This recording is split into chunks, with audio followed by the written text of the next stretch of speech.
Well, we got our first win since Arkansas. Doesn't necessarily feel great, but it's a win. Actually, it feels pretty bad. That was a brutal game to watch. I mean, the weather, the rain, the icy conditions, or whatever sucked, but the offense also sucks. You had scored one touchdown on Umass through the first 3.5 quarters, and then you finally get one late. How is the offense so inept? The talent differential, even in this game, even considering the experience gap between Texas A&M and most opponents, the talent differential was mighty this game. UMass, one of the worst teams in the country, you can only put up one touchdown in the first 3.5 quarters. I mean, I know beggars can't be choosers, but damn. Ugh. So there's the two main problems with this offense. O-line is just abysmal. The O-line is awful. Inability to sense and pick up pressure, pick up blitzes, people running free all the time, getting beat on the edge. The experienced guys, Layden and Fothery, they've looked really bad these last few weeks, and they're getting worse and worse. I think of all the changes that need to be made, you got to be looking at a new O-line coach. Just the drop off of a cliff from those two guys, that has to speak volumes to whatever's going on there. I mean, you have talent in the running back room. Le'Veon Moss looks like he's going to be a real player for a long time. I think he's going to have a solid career at Texas A&M.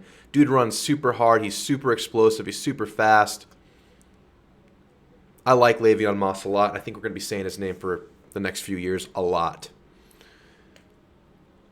Connor Wigman, stud. He needs help. Play design, play calling. There's something up with the play design. I mean, obviously having no time kills your chances at making big plays. But it really seems like there's just not a lot of separation downfield. And that's been an issue pretty much the whole time Jimbo's been at Texas A&M.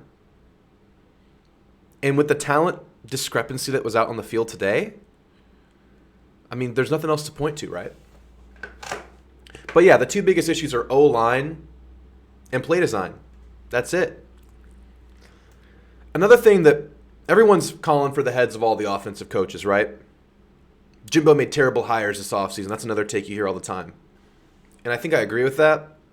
But another factor that no one really seems to bring up anymore, maybe they do and I'm missing it, is not only are there new coaches that aren't performing in the DC in some people's eyes and definitely in the O-line coach, but he also shifted all those positional coaches around. And, that's pretty much, if not equivalent, pretty damn close to hiring a new coach in 3 different position groups without actually doing it. It's a new language. It's a new tone that had to be set. And I mean, think about a coaching change. There's definitely an adjustment period there. And that was already going to happen on the O-line. That was already going to happen at the DC. But then you kind of just force it to also happen at 3 different position groups by doing that.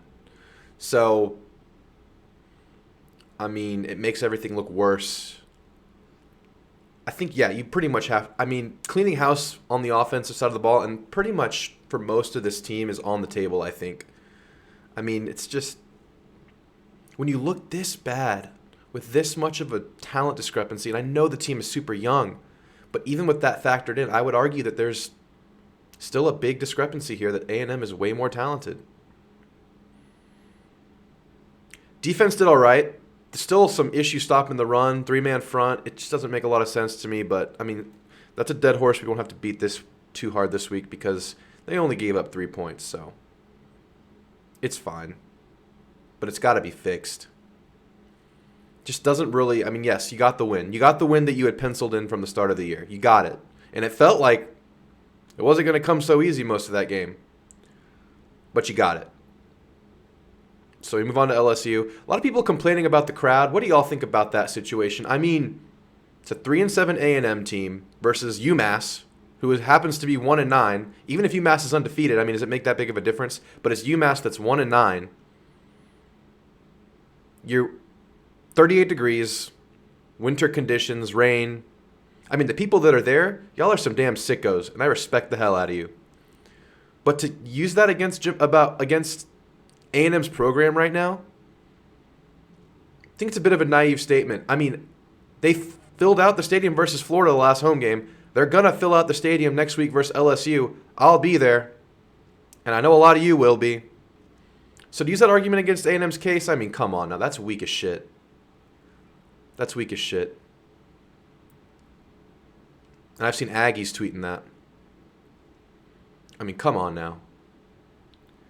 But that's not important right now. Y'all still having fun watching these games? It wasn't that fun, but it's a win. I mean, it would be pretty much... I mean, hey, you go beat LSU next week? That feels pretty good, right? Is that going to happen? Ooh, I don't know.